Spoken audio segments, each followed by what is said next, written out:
Sir ನಾರಾಯಣಗೌಡರು ಹುಟ್ಟೂರು ಯಾವುದು? ಹೊಸಮಟ್ನಹಳ್ಳಿ, ಯಾವ ತಾಲೂಕು? ಕೋಲಾರ ತಾಲೂಕು, ಕೋಲಾರ ಜಿಲ್ಲೆ. ಕೋಲಾರ ಜಿಲ್ಲೆ. ನಾರಾಯಣಗೌಡರು ವಿದ್ಯಾಭ್ಯಾಸ ಎಷ್ಟು? ಡಿಗ್ರಿ ಅನ್ಕಂಪ್ಲೀಟೆಡ್. ನಾರಾಯಣಗೌಡರು ಸಂಘಕ್ಕೆ ಬರೋಕ್ಕೆ ಮೊದಲು ಏನು ಮಾಡ್ತಿದ್ರು? ವ್ಯವಸಾಯ. ಎಷ್ಟು ಎಕರೆ ಇತ್ತು? 20 ಎಕರೆ. ಈಗ ಎಷ್ಟು ಎಕರೆ ಇದೆ? ಅದು 20 ಎಕರೆನೇ ಇದೆ.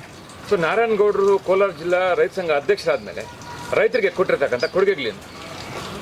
ನಾವು ಹೇಳ್ಕೊಂಡು ಹೋಗ್ತಾ ಇದ್ರೆ ಅದಾಗಲ್ಲ. ನೀವು ಸಾರ್ವಜನಿಕವಾಗಿ ಒಂದು ಮುಖಾಮುಖಿ ಚರ್ಚೆ ರೆಡಿ ಮಾಡಿರಿ. ನನ್ನಿಂದ ಲಾಭ ಪಡೆದಿರೋಂತಹ ರೈತರು ಎಲ್ಲರನ್ನೂ ಕರೆಸ್ತೀವಿ.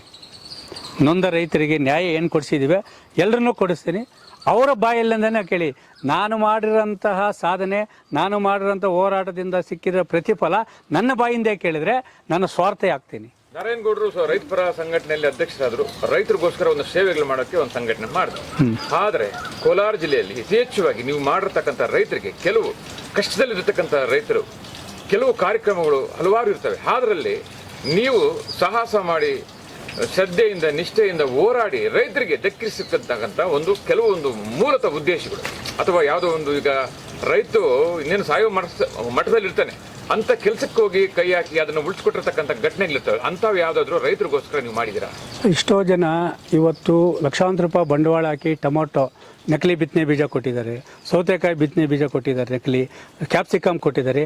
ಅಂಥ ರೈತರಿಗೆ ನನ್ನ ಕೈಲಾದ ಮಟ್ಟಿಗೆ 1,00,000 ಇರ್ಬೋದು, 1,00,000 ಇರ್ಬೋದು, 25,000ದಿಂದ 5,00,000ದವರೆಗೂ ಪರಿಹಾರ ಕೊಡಿಸಿದ್ದೀನಿ. ಮತ್ತು ಇದೇ ಬ್ಯಾಂಕುಗಳಲ್ಲಿ ರೈತರು ಪಡೆದಿರೋಂಥ 1,00,000, 2,00,000 ಸಾಲಕ್ಕೆ 50 ಲಕ್ಷ 60 ಲಕ್ಷ ಓಡಿ ಆಗಿದೆ, ಬಡ್ಡಿ ಆಗಿದೆ ಅಂತೇಳಿ ತೋರಿಸ್ಕೊಟ್ಟಂತಹ ರೈತರಿಗೆ ಅಸಲಲ್ಲಿ, ಅಂದರೆ ಲಕ್ಷ ಪಡ್ಕೊಂಡಿದ್ರೆ ಆ ಅಸಲಲ್ಲಿ 25% ಕಡಿತ ಮಾಡಿ 75% ಕೊಡಿಸು ಆ ರೈತರಿಗೆ ನ್ಯಾಯ ಕೊಡಿಸಿದ್ದೀವಿ. ಇದೇ ನಮ್ಮ ಅಬ್ಬಿಣಿ ಗ್ರಾಮದಲ್ಲಿ ಒಬ್ಬ ರೈತ ಕೋಳಿ ಫಾರಂ ಅಂತೇಳಿ 29 ಲಕ್ಷ ಪ್ರಗತಿ ಗ್ರಾಮೀಣ ಬ್ಯಾಂಕಲ್ಲಿ ತೊಗೊತಾರೆ. ತೊಗೊಂಡಿಂದ ಅವರಿಗೆ ಬ್ಯಾಂಕಿಂದ ನೋಟಿಸ್ ಬರ್ತದೆ, 1,40,00,000 ಆಗಿದೆ, ಕಟ್ಟಲೇಬೇಕು, ಇಲ್ಲಿ ಮಾಸ್ತಿ ಯಾರಾಗ್ತಾರೆ. ಅವರು ಅಪಘಾತವಾಗಿ ಮೈ ಕೈಯಲ್ಲಿ ಇದು ಮಾಡಿಕೊಂಡು 30 ಲಕ್ಷ ರೂಪಾಯಿ ಸ್ಮಾರ್ಟ್ ಹಾಸ್ಪಿಟ್ಲಲ್ಲಿ ಖರ್ಚು ಮಾಡ್ತಾರೆ. ಅವರು ನನ್ನ ಹತ್ರ ಬಂದರು, ಹಿಂಗಾಗೋಗಿದೆ. ನಿರಂತರವಾಗಿ 6 ತಿಂಗಳ ಹೋರಾಟ ಮಾಡಿ ಆ 1,30,00,000 ಬರೀ 35 ಲಕ್ಷಕ್ಕೆ ತೀರ್ಮಾನ ಮಾಡಿ ಆ ರೈತನಿಗೆ ಒಂದು ಬೆಳಕು ಕೊಟ್ಟಿದ್ವಿ. ಅಂಥ ನೂರಾರು ಉದಾಹರಣೆ ಇದೆ. ನಾನು ಬಾಯಲ್ಲಿ ಹೇಳಿದರೆ ಅದು ಆಗಲ್ಲ. ನೀವು ಮುಖಾಮುಖಿ ಚರ್ಚೆಗೆ ಒಂದು ಆಹ್ವಾನ ಮಾಡಿ ನನ್ನಿಂದ ಉಪಕಾರ ಪಡೆದಿರುವಂಥ ರೈತರನ್ನ ನಿಮ್ಮ ಮುಖಾಂತರ ನಿಮ್ಮ ಸಮ್ಮುಖದಲ್ಲಿ ಬಿಡ್ತೀವಿ. ನಾರಾಯಣಗೌಡರು ಕೋಲಾರ ಜಿಲ್ಲಾ ಅಧ್ಯಕ್ಷರಾಗಿದ್ದಾರೆ. ನಾರಾಯಣಗೌಡರು ಕೋಲಾರ ಜಿಲ್ಲಾ ರೈತ ಅಧ್ಯಕ್ಷರಾಗಿದ್ದಾರೆ. ಆದರೆ ಕೋಲಾರ ಜಿಲ್ಲೆಯಲ್ಲಿ 6 ತಾಲೂಕುಗಳಲ್ಲಿ ವಿಶೇಷವಾಗಿ ಮಾಡಿರ್ತಕ್ಕಂಥ ಸಾಧನೆಗಳೇನಿದೆ? ಮುಳುಬಾಗಿಲು ಗಡಿಭಾಗದಲ್ಲಿ ಗೋಮಾಳ ಮೀಸಲಿಟ್ಟಿದ್ದೀವಿ 65 ಎಕರೆ. ಮತ್ತು ದೇವರಾಜ ಸಮುದ್ರ ಕಂದಾಯ ಮತ್ತು ಕೊತ್ತಮಂಗಲ ಕಂದಾಯ ವ್ಯಾಪ್ತಿಯಲ್ಲಿ ಕೈಗಾರಿಕೆಗಳ ವಲಯ ಅಂತ ಘೋಷಣೆ ಮಾಡಬೇಕಂತೇಳಿ ನಿರಂತರವಾಗಿ ಹೋರಾಟ ಮಾಡ್ತಾಯಿದ್ದಾರೆ. ಅದರ ಪ್ರತಿಫಲವಾಗಿ ಇವತ್ತು ಅದು ಸರ್ಕಾರದ ಮಟ್ಟದಲ್ಲಿ ಚರ್ಚೆ ಆಗ್ತಾಯಿದೆ. ಅದರ ಜೊತೆಗೆ ಸುಮಾರು ಕೆರೆಗಳನ್ನ ಒತ್ತುವರಿ ತೆರವುಗೊಳಿಸಿ ಅದನ್ನು ಒತ್ತುವರಿದಾರರ ವಿರುದ್ಧ ಕ್ರಮ ಕೈಗೊಂಡು ಅವನ್ನು ಉಳಿಸಿದ್ದೀವಿ. ಅದರ ಜೊತೆಗೆ ಈ ಚೆನ್ನೈ ಕಾರಿಡಾರ್ ನೊಂದ ರೈತರಿಗೆ ಪರಿಹಾರ ಕೊಡಿಸಿದ್ದೀವಿ. ಮತ್ತು ಟೊಮೊಟೊ ಮಾರುಕಟ್ಟೆ ಜಾಗದ ಸಮಸ್ಯೆಯಾಗಿ ನಿರಂತರವಾಗಿ ಹೋರಾಟ ಮಾಡ್ತಾಯಿದ್ವಿ. ಅದಿನ್ನೇನು ಕೊನೆಯ ಹಂತಕ್ಕೆ ಬಂದಿದೆ. 100 ಎಕರೆ ಜಮೀನನ್ನು ಕೋರಗಂಡಳ್ಳಿ ಹತ್ರ ಸಿಗ್ತಾಯಿದೆ. ಅದು ಸರ್ಕಾರ ಮಟ್ಟದಲ್ಲಿದೆ. ಅದು ಆದರೆ ಅದು ರೈತ ಪರವಾಗಿ ಮತ್ತು ಎಲ್ಲ ಪ್ರಗತಿಪರ ನಮ್ಮ ಮಾರಾಟಗಾರರೇನು ಟೊಮೊಟೊ ಮಾರಾಟ ಅವರ ಬೆಂಬಲದಿಂದ ನಾವು ಅದನ್ನು ಸಾಧನೆ ಮಾಡ್ತಾಯಿದ್ದೀವಿ. ಕೋಲಾರ ಜಿಲ್ಲೆಯಲ್ಲಿ ನಾರಾಯಣಗೌಡರು ಹಿಂದುಳಿದ ಬಡವರ ಪರವಾಗಿ ಎಲ್ಲೋ ಒಂದು ಕಡೆ ನಿಲ್ತಾ ಇಲ್ಲ ಅಂತೇಳಿ ಕೆಲವು ರೈತರು ಹೇಳ್ತಿದ್ದಾರೆ. ಎಸ್, ನಿಜನಾ? ಈಗ ನಾವು ಹೇಳೋದೇನೆಂದರೆ, ಒಂದು ಕೆರೆನ ಯಾರೋ ಒಬ್ಬರು ಒತ್ತುವರಿ ಮಾಡ್ಕೊಂಡಿರ್ತಾರೆ.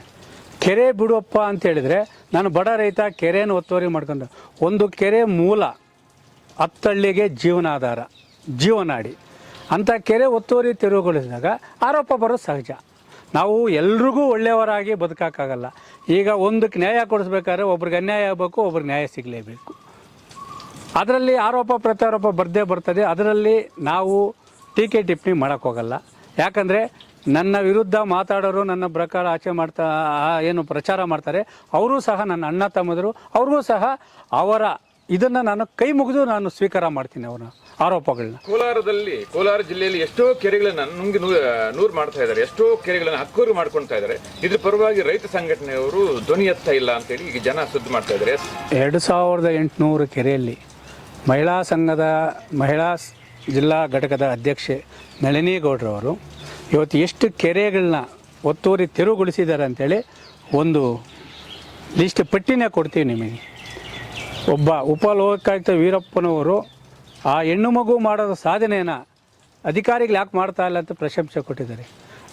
ನಾನು ಒತ್ತುವರಿ ಎಷ್ಟು ತೆರವುಗೊಳಿಸಿದೆ ನಿನ್ನೆಲ್ದ ಮೊನ್ನೆ ಕೂಡ ನೀವು ಪತ್ರಿಕೆಯಲ್ಲಿ ನೋಡ್ಬೋದು.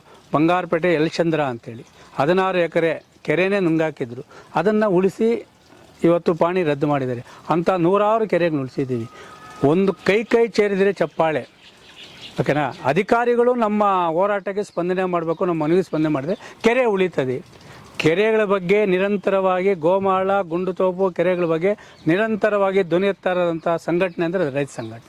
ಕೋಲಾರ ಜಿಲ್ಲೆಯಲ್ಲಿ 6 ತಾಲೂಕಿದೆ. ಪ್ರತಿ ತಾಲೂಕಲ್ಲಿ ಕೂಡ ಈಗ ನಗರದಲ್ಲಿ ಮುಳಬಾಗಿಲಾಗಿರ್ಬೋದು, ಕೋಲಾರ ಆಗಿರ್ಬೋದು, ಶ್ರೀನಿವಾಸಪುರ ಆಗಿರ್ಬೋದು, ಮತ್ತು ಮಾಲೂರು ಆಗಿರ್ಬೋದು, ಕೆಜಿಎಫ್ ಆಗಿರ್ಬೋದು, ಈ ರೀತಿ ಪ್ರತಿ ತಾಲೂಕಲ್ಲಿ ಕೂಡ ನಗರದಲ್ಲಿರ್ತಕ್ಕಂಥ ಕೆಲವು ಕೆರೆಗಳನ್ನು ಮುಚ್ತಾ ಇದ್ದಾರೆ. ಇದ್ರ ಬಗ್ಗೆ ರೈತ ಸಂಘಟನೆ ಅಧ್ಯಕ್ಷರುಗಳು ಧ್ವನಿ ಎತ್ತಾ ಇಲ್ಲ ಅನ್ನೋದು ಈಗ ಕಾಣ್ತಾ ಇದೆ. ಅಲ್ಲ, ಖಂಡಿತವಾಗ್ಲೂ ಆರೋಪ ಮಾಡೋರು ಮುಖಾಮುಖಿ ಚರ್ಚೆಗೆ ಬರಲಿ. ನನ್ನ ಹೋರಾಟದ ಆದ್ಯತೆ ಕೆರೆ ಉಳಿಸಂತಹ ನಾಗರಿಕನಾಗಿ, ಒಬ್ಬ ವಿದ್ಯಾವಂತನಾಗಿ ನನಗೆಷ್ಟು ಕಾಳಜಿ ಇರ್ತದೋ ಅದೇ ಕಾಳಜಿ ಆರೋಪ ಮಾಡೋರ್ಗೂ ಇರಬೇಕಲ್ವಾ?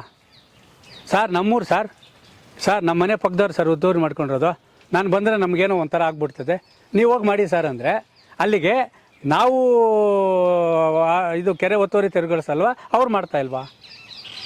ಅಲ್ಲಿಗೆ ಯಾವುದೇ ಒತ್ತುವರಿ ಆಗಬೇಕಾಗಲಿ ಎಲ್ಲರೂ ಒಗ್ಗೂಡ್ಬೇಕು ತಾನೆ.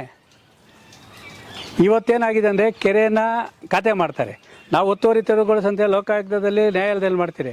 ಅದೇ ನೋಟಿಸ್ ಕೊಟ್ಟಂಥ ಕಂದಾಯ ಅಧಿಕಾರಿಗಳು ನೇರವಾಗಿ ಅವ್ರು ಕೋರ್ಟ್ಗೆ ಹೋಗೋಕ್ಕೆ ಅನುಕೂಲ ಮಾಡಿಕೊಡ್ತಾರೆ. ಇದು ಯಾವ ನ್ಯಾಯ? ವೀಕ್ಷಕರೇ, ಇಂತಹ ವಿಡಿಯೋಗಳು ನೋಡಬೇಕಾದ್ರೆ ಐಡಿಯಾ ನ್ಯೂಸನ್ನು ಸಬ್ಸ್ಕ್ರೈಬ್ ಮಾಡಿ, ಶೇರ್ ಮಾಡಿ, ಲೈಕ್ ಮಾಡಿ.